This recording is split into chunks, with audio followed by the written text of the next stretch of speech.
하나님께서는 우리에게 주시는 말씀 사도행전 9장 1절에서 9절까지 말씀입니다. 사도행전 9장 1절에서 9절까지 제가 한 절, 여러분이 한 절 기독하도록 하겠습니다.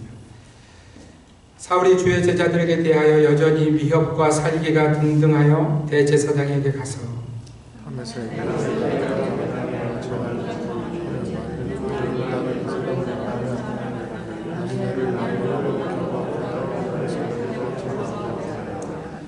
사울이 길을 가다가 다메섹에 가까이 이르더니 호련히 하늘로부터 빛이 그를 둘러 비추는지라.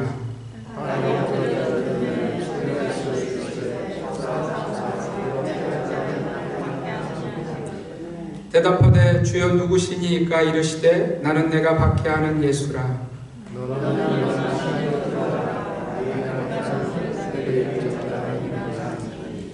같이 가던 사람들은 소리만 듣고 아무도 보지 못하여 말을 못하고 서 있더라.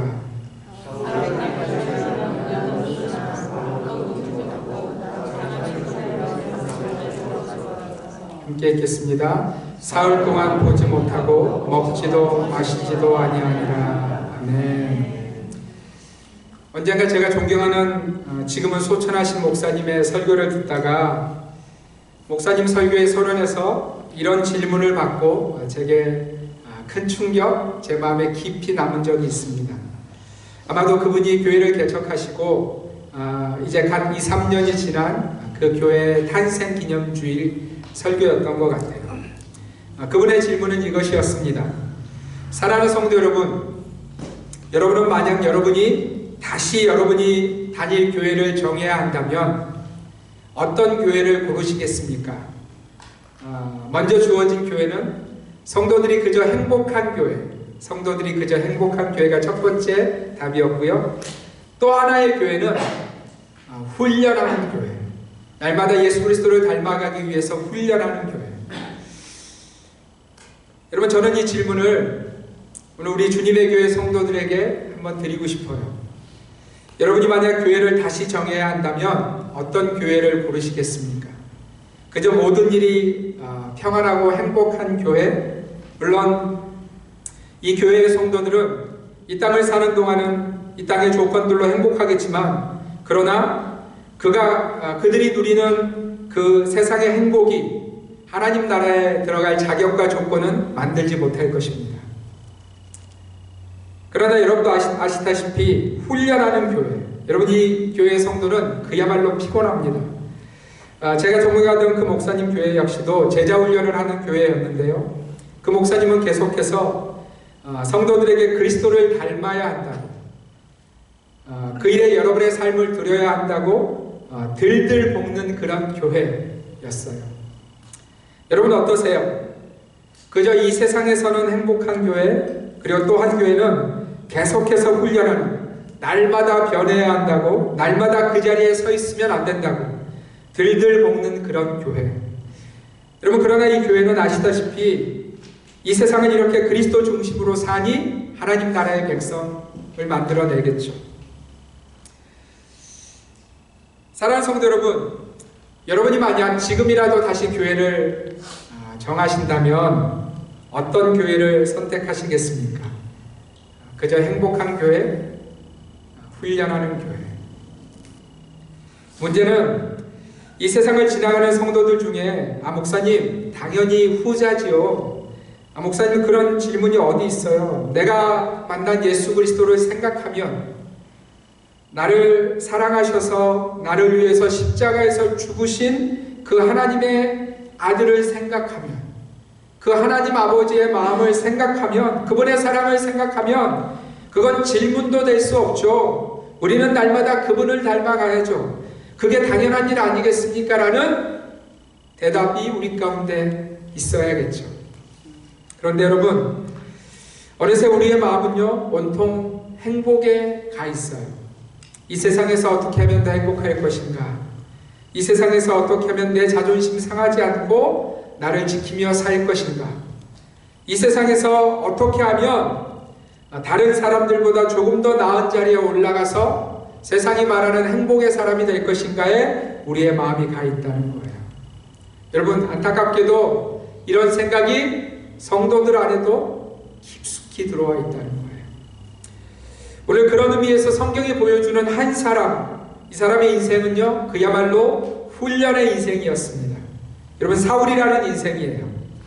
여러분, 우리가 종종 오해하지만 이 사울이 바뀌어서 바울이 된 게 아니에요. 제가 지난주 수요일 설교에 말씀드렸죠. 마가, 요한, 이게 두 사람이에요, 한 사람이에요? 한 사람이죠. 마가는 로마식 이름이고 요한은 유대식 이름이에요. 여러분, 이 사울이라는 바울 역시도 그런 이름입니다. 사울은 유대식 이름이고요, 바울은 로마식 이름이에요. 어쨌든 이 사울이라는 바울은 그 당시에 유대교에 있어서는 그야말로 유대교의 차세대를 책임질 만한 그런 대단한 삶이었다는 거예요. 여러분, 바울이 소개하는 예수 만나기 전에 자기의 삶을 한번 들어보시기를 바랍니다. 빌립보서 3장 5절과 6절 말씀, 빌립보서 3장 5절과 6절 말씀 함께 읽습니다. 시작. 나는 8일 만에 할례를 받고 이스라엘 족속이요 베냐민 지파요 히브리인 중에 히브리인이요 율법으로는 바리새인이요 열심으로는 교회를 박해하고 율법의 의로는 흠이 없는 자라. 여러분, 바울은요, 유대인들이 보기에도, 아니 자신이 보기에도 흠이 없는, 조금도 부족함이 없는 그런 인생이었다는 거예요. 여러분, 그는 확실히 유대인이었습니다. 왜냐하면 8일 만에 그의 부모가 할례를 할 정도로 말씀을 따라서 그의 인생을 이끌어가는 그런 유대인이었고요. 또 당시에 이 바울 당시에 좋기로 소문난 감은 베냐민 지파에 속한 인생이었습니다. 심지어 그는요, 바리새인이었다고 말합니다. 여러분, 이 당시에 이스라엘 백성들에게 바리새인이라는 의미는요, 굉장히 존중할 만한 사람, 존경할 만한 사람, 그의 말에는 권위가 있는 사람, 이런 사람들을 향해서 바리새인이라고 불렀어요. 여러분, 사도행전 22장 3절에 보면 바울은 자신의 그 예수 만나기 전에 자랑들을 계속합니다. 우리 한번 더 들어볼게요. 함께 읽습니다. 시작. 나는 유대인으로 길리기아 다소에서 낳고 이성에서 자란 가말리알의 문화에서 우리 조상들의 율법에 엄한 교훈을 받았고 오늘 너희 모든 사람처럼 하나님께 대하여 열심히 읽는 자라. 여러분, 심지어 바울은 더 놀라운 것이 무엇이냐면, 여러분, 이 당시가 이스라엘이 스스로 주권을 가지고 있는 그런 상황이 아니었죠. 로마의 압제하에 있는 그런 상황이었습니다. 그런데 여러분, 지금 바울이 뭐라고 얘기하냐면, 나는 유대인으로서 길리기아 다소에서 났다는 거예요. 이게 무슨 뜻이냐면, 나는 유대인이면서도 내 부모의 어떤 그 일들을 통해서 로마의 시민권을 가지고 있는 사람이다, 이렇게 말하는 거예요.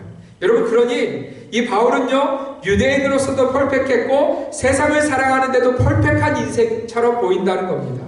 또 여러분, 여기서 끝나지 않고요, 바울이 누구 밑에서 배웠냐면 가말리엘이라는 랍비 밑에서 배웠습니다. 여러분, 이 가말리엘은요, 그 당시에 이스라엘 가운데 있는 랍비들 가운데 가장 권세와 권위가 있는, 그래서 그 밑에서 배웠다 그러면 유대교의 말씀을, 성경을, 구약 성경을 잘 배웠겠구나라고 인정할 수 있는 그런 사람이 바로 가말리엘이었다는 거예요. 바울이 지금 그 밑에서 율법의 엄한 교훈을 받았을 뿐만 아니라, 여러분, 이것이 끝이 아니에요. 그러면 나 이렇게 준비된 사람이야, 룰루랄라, 이렇게 바울이 산 것이 아니고요, 바울이 이렇게 고백합니다.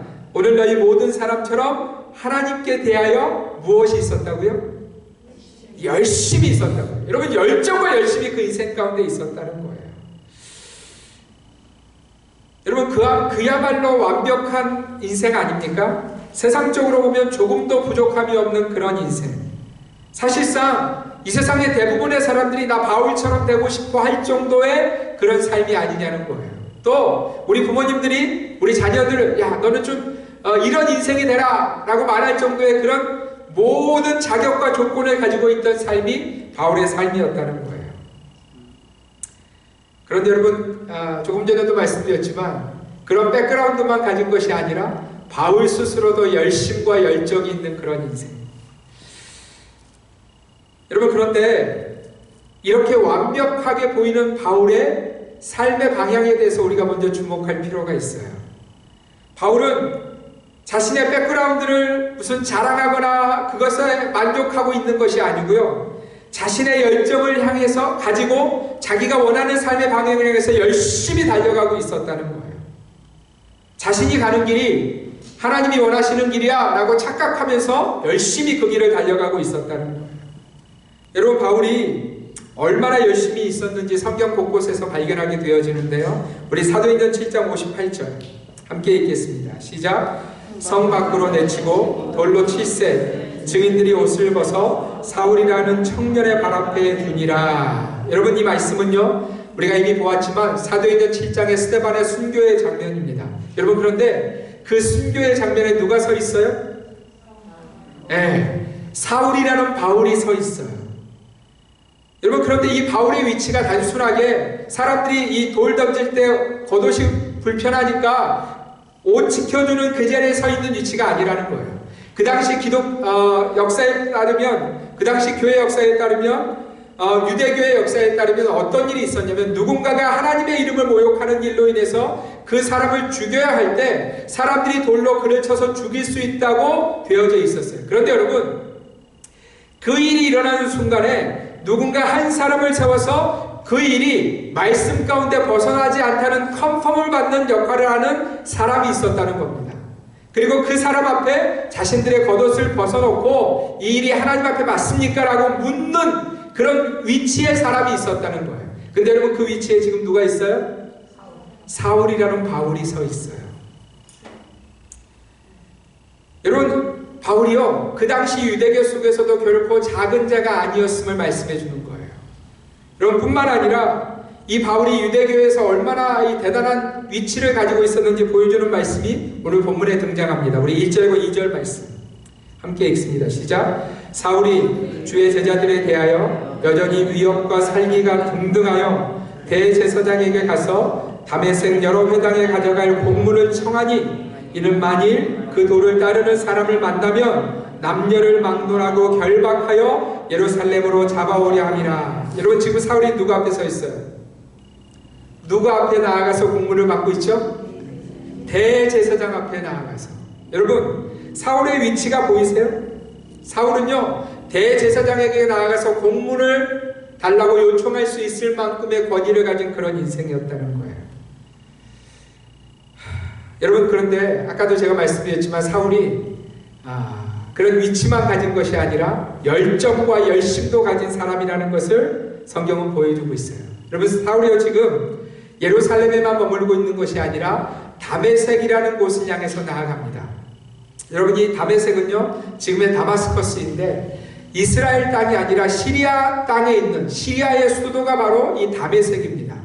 여러분, 다메섹은요, 예루살렘에서 약 200마일 정도 떨어져 있는, 심지어 여러분, 그것이요, 고원지대, 한 670m 정도의 고원 지역에 있는 그런 지역이 바로 이 다메섹이라는 거예요. 여러분, 한번 지도를 보시겠어요? 예루살렘을 한번 찾아보세요. 예루살렘 보이십니까? 네. 다메섹이 어디 있어요? 네. 지금 사울이 어디를 가겠다고 말하는지 여러분 한번 생각해 보세요. 그냥 나 하나님을 향한 열정이 있어서 그냥 예루살렘 성전 곁에서 이렇게 빙빙 도는 그런 사람이 아니라, 나 하나님을 향한 열정이 있어. 그래서 예수라는 그 말도 안 되는 자를 믿는 자들을 내가 반드시 죽일 거야 라는 그 열심을 가지고 어디까지 올라가고 있는 거예요? 다메섹까지 가고 있는 인생이에요. 사랑하는 성도 여러분, 바울의 열심이 보이십니까? 바울은요, 절대로 게으른 인생이 아니었어요. 자신이 맞다고 생각하는 일에는 그 일을 위해서는 무엇이든지 어느 곳이든지 달려가는 인생이 바울이었다는 거예요. 여러분, 잘 보세요. 자격과 조건도 충분합니다. 그죠? 그 다음에 열심과 열정도 충분합니다. 그런데 문제는 그의 삶의 방향이었어요. 그의 삶의 방향. 그의 삶의 방향이 하나님의 뜻과 달랐다는 거예요. 여러분, 하나님이요, 우리 주님이요, 그의 잘못된 삶의 방향에 대해서 이렇게 말씀하십니다. 우리 9장 4절 5절 말씀 함께 읽습니다. 시작. 땅에 엎드려져 들음에 소리가 있어 이르시되 사울아 사울아 내가 어찌하여 나를 박해하느냐 하시거늘 대답하되 주여 누구시니까 이르시되 나는 내가 박해하는 예수라. 여러분, 사도행전 9장, 오늘 우리가 읽은 본문에는 이렇게 나와 있지만 바울이 전도 여행 중에 그 만난 예수님을 한 번 더 고백하는 장면이 성경에 등장합니다. 그런데 거기에 보면 독특한 말이 적혀져 있어요. 여기에는 없는 말이 적혀져 있어요. 우리 한번 볼 텐데 사도행전 26장 14절 15절 말씀 함께 읽습니다. 시작.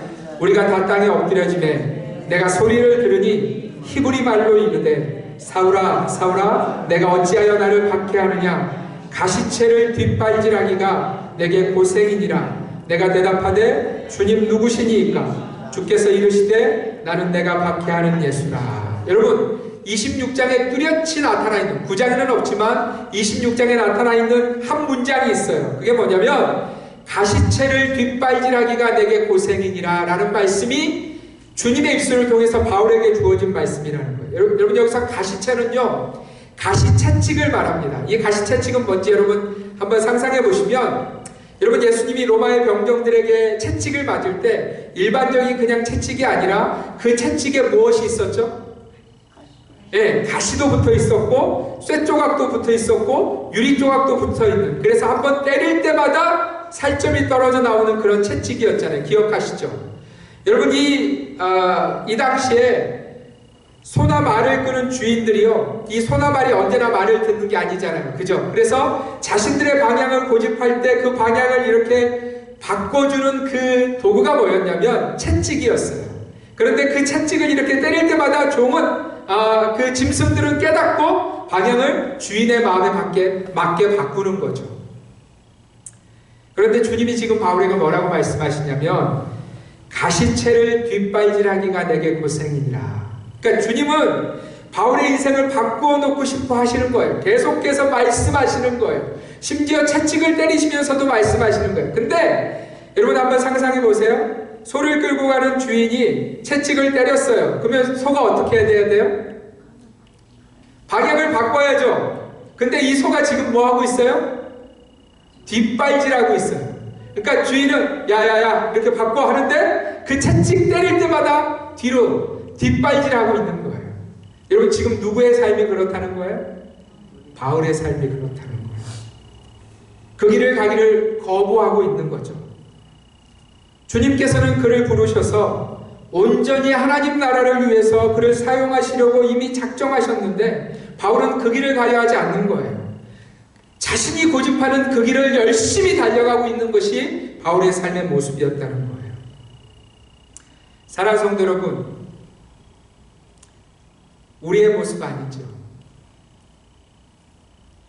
예수를 믿었고 예수를 만났다는데도 우리는 여전히 가시채를 뒷발질하기가 고생입니다. 예수를 만났다는데도 우리의 삶을 보면 여전히 그 자리에 머물고 있어요. 여전히 세상이 좋고 여전히 세상에 더 관심이 많고 여전히 세상에 마음을 두고 사는 것이 우리의 삶이라는 거예요. 사랑하는 성도 여러분, 그러나 우리는 바울을 통해서 우리의 그 가시채찍을 향한 뒷발질이 소용이 있는지 없는지를 좀 확인하셨으면 좋겠어요. 여러분, 바울 나름의 뒷발질의 결과가 이것이었다고 성경은 말씀합니다. 우리 8절과 9절 말씀 함께 읽습니다. 시작. 사울이 땅에서 일어나 눈은 떴으나 아무것도 보지 못하고 사람의 손에 끌려 다메섹으로 들어가서 사흘 동안 보지 못하고 먹지도 마시지도 아니하니라. 여러분, 주님이 그를 멈추게 하십니까요? 그가 눈은 떴으나 볼 수 있었어요? 없었어요? 스스로 그 열정과 열심을 가지고 다메섹으로 올라가던 그 모든 것이 오늘 설교의 말씀 forced stop, 강제적으로 멈추어진 거예요.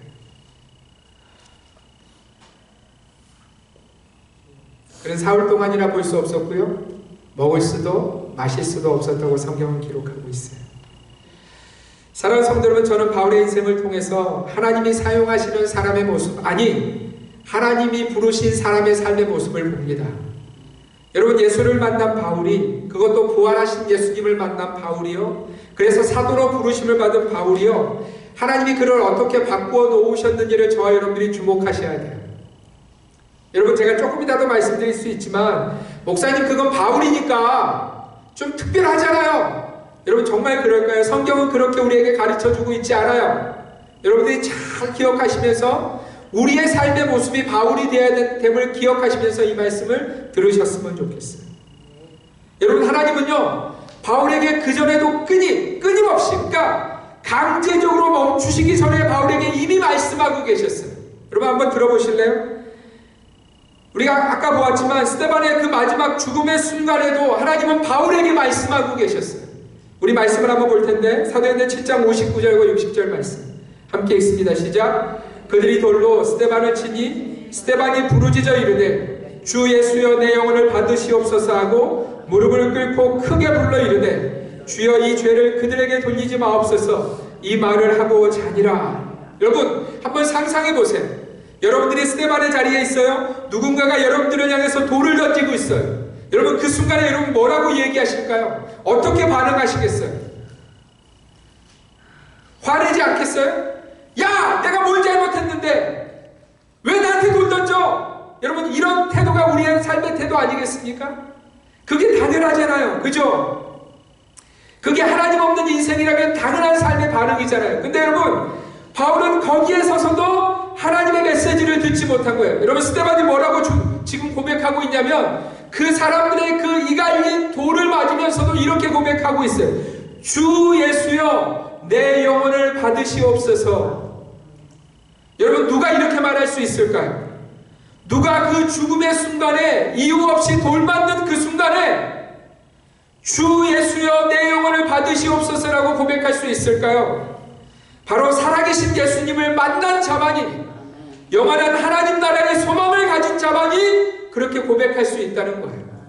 여러분 제가 이 말씀을 읽으면서 사울이 그 자리에 서 있다는 그 상황을 생각해 보면서 제 머릿속에 지나간 생각이, 하나님이 지금 스데반이라는 설교자를 통해서, 삶의 설교자를 통해서 누구에게 말씀하시는 거예요? 사울에게 말씀하고 계시는 거예요. 들어라, 들어라. 이것이 내 백성의 삶의 진정한 모습이다라고 주님이 그에게 말씀하셨지만 여러분 사울이 들었어요? 듣지 못했어요? 들었으나 듣지 못했어요. 들었으나 깨닫지 못했어요. 여러분 스데반이 심지어 이렇게 설교합니다. 주여 이 죄를 저들에게 돌리지 마옵소서. 사랑하는 성도 여러분, 이런 하나님의 메시지가 그 인생 가운데 있었음에도 불구하고 그가 듣지 않고 여전히 자기 길을 가는 거 아닙니까? 그죠? 담의 색을 향해서 여전히 올라가고 있는 거 아니에요? 하나님이 그런 인생을 forced stop, 강제적으로 멈추게 하신 거예요. 눈은 떴으나 볼 수 없는, 심지어 예수를 만난 충격에 3일 동안이나 먹지도 마시지도 할 수 없는 그런 인생을 만들어 놓으신 거예요. 사랑하는 성도 여러분, 우리의 생각과 우리의 계획과 우리의 마음을 멈추지 않으면 주님이 일하실 수 없어요. 바울은 그것을 깨닫습니다. 그래서 그는 자신이 그토록 중요하게 여기던 그 전의 모든 것들을 다 내려놓기 시작합니다. 그리고 성도들에게 이렇게 고백하죠. 빌립보서 3장 7절에서 9절.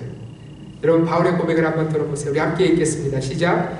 그러나 무엇이든지 내게 유익하던 것을 내가 그리스도를 위하여 다 해로 여길 뿐더러 또한 모든 것을 해로 여김은 내 주 그리스도 예수를 아는 지식이 가장 고상하기 때문이라.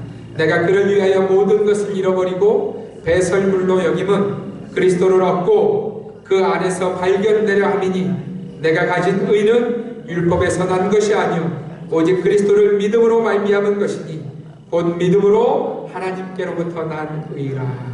여러분 이것이요 예수를 온전히 만난 자의 삶의 고백이라는 거예요. 할렐루야. 그리고 이것이요 예수께서 사용하시는 인생의 삶의 고백이라는 거예요.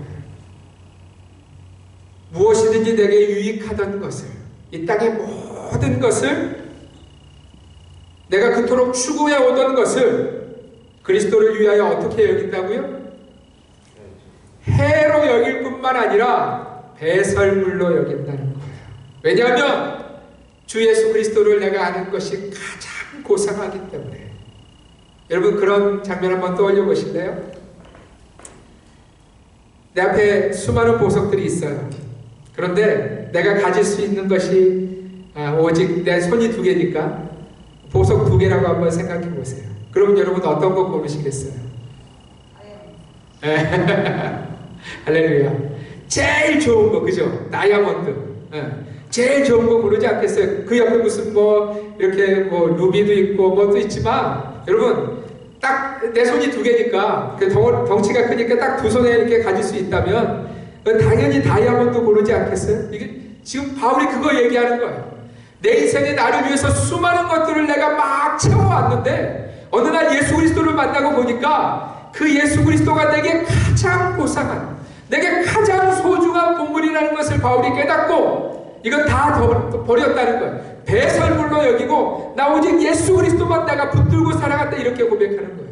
또 한 가지 여러분 놀라운 것이 보세요. 8절. 배설물로 여기면 그리스도를 얻고, 여기가 중요해요. 그리스도를 얻었어요. 여러분 그 다음 구절.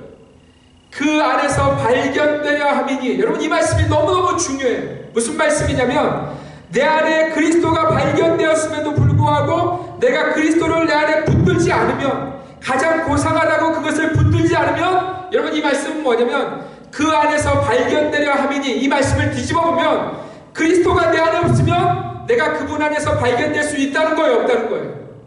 없다는 거예요. 없다는 거예요. 여러분, 그리스도가 내 안에 없고 내가 그분 안에서 발견될 수 없으면 하나님의 나라가 우리의 것이 될 수 있다는 거예요, 없다는 거예요? 없다는 거예요. 그래서 바울은요, 이걸 깨닫고 나니까 내가 지금까지 소중하게 여기던 그 모든 것을 배설물로 여긴다는 거예요. 사랑하는 성도 여러분, 그런데 바울이 걸었던 삶의 걸음은 우리가 알다시피 굉장히 어려운 길이잖아요. 그죠? 근데 이 길이 바울만 걸어야 하는 길일까요? 바울은 좀 특별한 사람이라서 우리는 덜 특별하니까 이 길을 걷지 않아도 되는 것일까요? 여러분 마태복음 16장 24절 25절에 보면 바울이 왜 그토록 힘든 길을 걸었는지, 그가 왜 그런 길을 오히려 찾아다녔는지 알 수 있는 말씀이 있어요. 우리 함께 읽겠습니다. 시작. 이에 예수께서 제자들에게 이르시되 누구든지 나를 따라오려거든 자기를 부인하고 자기 십자가를 지고 나를 따를 것이니라. 누구든지 제 목숨을 구원하고자 하면 잃을 것이요 누구든지 나를 위하여 제 목숨을 잃으면 찾으리라. 여러분 사도 바울이 이 말씀을 들었어요. 들어보세요. 누가 얘기하고 계시는 거냐면 우리를 위해서 십자가에서 죽으신 예수님이 얘기하고 계시는 거예요. 누구든지 나를 따라오려거든, 예수님을 따라가려면 어떻게 해야 된대요? 자기를 부인하고 자기 십자가를 지고 주님을 따라가야 한대요. 그러면 여러분 이게 초이스가 있는 건가? 바울은 그렇게 걸어가도 천국 뭐 높은 자리에 천국 뭐 이렇게 옛날 우리 그런 말씀 드렸잖아요. 황금면류관, 개털면류관 뭐 이런 얘기 들었잖아요. 바울은 황금면류관 받지만 우리는 뭐 그렇게까지 못하니까 개털면류관 우리는 괜찮나 이런 생각 들 수 있잖아요. 여러분 주님이 그런 말을 하신 적이 없어요. 들어보세요. 누구든지 제 목숨을 구원하고자 하면 잃을 것이요. 이 땅을 사는 동안 그 배설물 같은 나를 위한 모든 것들을 붙들고 살아가면 어떻게 된대요? 덜 가질 것이요? 아니요. 잃을 것이요. 누구든지 나를 위하여 제 목숨을 잃으면 찾으리라. 바울은 이 음성을 들은 거예요. 그래서 여러분, 바울은 주님 따라가는 일에 있어서 주저하지 않습니다. 여러분 제가 성경 오늘 이 자막에는 띄워놓지 않았지만 바울이 만난 삶의 이야기를 한번 들어보세요. 고린도후서 11장에 나와 있는 바울의 고백인데요. 그들이 그리스도의 일꾼이냐 정신없는 말을 하거니와 나는 더욱 그러하도다. 내가 수고를 넘치도록 하고 옥에 갇히기도 더 많이 하고 매도 수없이 맞고 여러 번 죽을 뻔하였으니 유대인들에게 40에서 하나 감한매를 5번 맞았으며 3번 태장으로 맞고 1번 돌로 맞고 3번 파선하여 일주일을 깊은 바다에서 지냈으며 여러 번 여행하면서 강의 위험과 강도의 위험과 동족의 위험과 이방인의 위험과 시내의 위험과 광야의 위험과 바다의 위험과 거짓 청재 중의 위험을 당하고 또 수고하며 애쓰고 여러 번 자지 못하고 줄이며 목마르고 여러 번 굶고 춥고 헐벗었노라. 여러분 이 일을 지금 바울이 누구 때문에 하고 있다고 말하는 거예요? 예수 그리스도. 나를 위해서 십자가에서 죽으신 예수 그리스도. 여러분, 이 말씀대로라면 여러분, 우리 인생 가운데 예수를 위해서 좀 굶어봐야 되는 거 아니에요? 예수를 위해서 헐벗어 봐야 되는 거 아니에요? 예수를 위해서 백그랍시도 한두 번 해봐야 되는 거 아니에요? 내가 실수해서 말고요. 나 하다가 막 나를 위해서 사업 막 펼치다가 이 백그랍시 하는 거 말고요. 내가 예수 그리스도라는 이름 위해서 내 인생 전체를 드리고 삶을 드리고 재정을 드리다가 그런 고난 우리가 만나도 괜찮은 거 아니에요?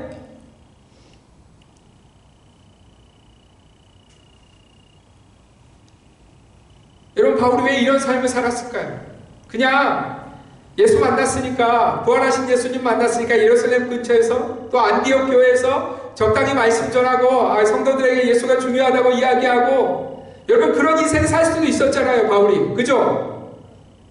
여러분, 바울이요 안디옥 교회에서 굉장히 중요한 말씀을 가르치는 굉장히 중요한 자리에 있었던 사람이에요. 그런데 바울과 바나바가요 그 교회를 위한 그 자리를 내어놓고 복음을 전하기 위해서 3번이나 전도 여행을 떠나요. 그 과정 가운데 있었던 일이 이 일이에요. 3번 태장으로 맞고 돌로 맞고 죽은 것처럼 생각되어서 버려지기도 하고 강의 위험과 강도의 위험과 위방의, 여러분 이 모든 것들을 바울이 왜 당하고 있어요?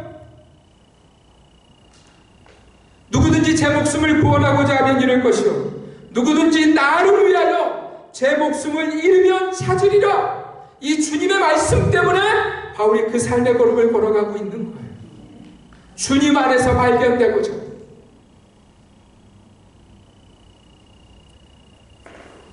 사랑하는 주님의 교회 성도 여러분, 저는 저와 여러분에게도 이 음성이 들려주기를 소원합니다.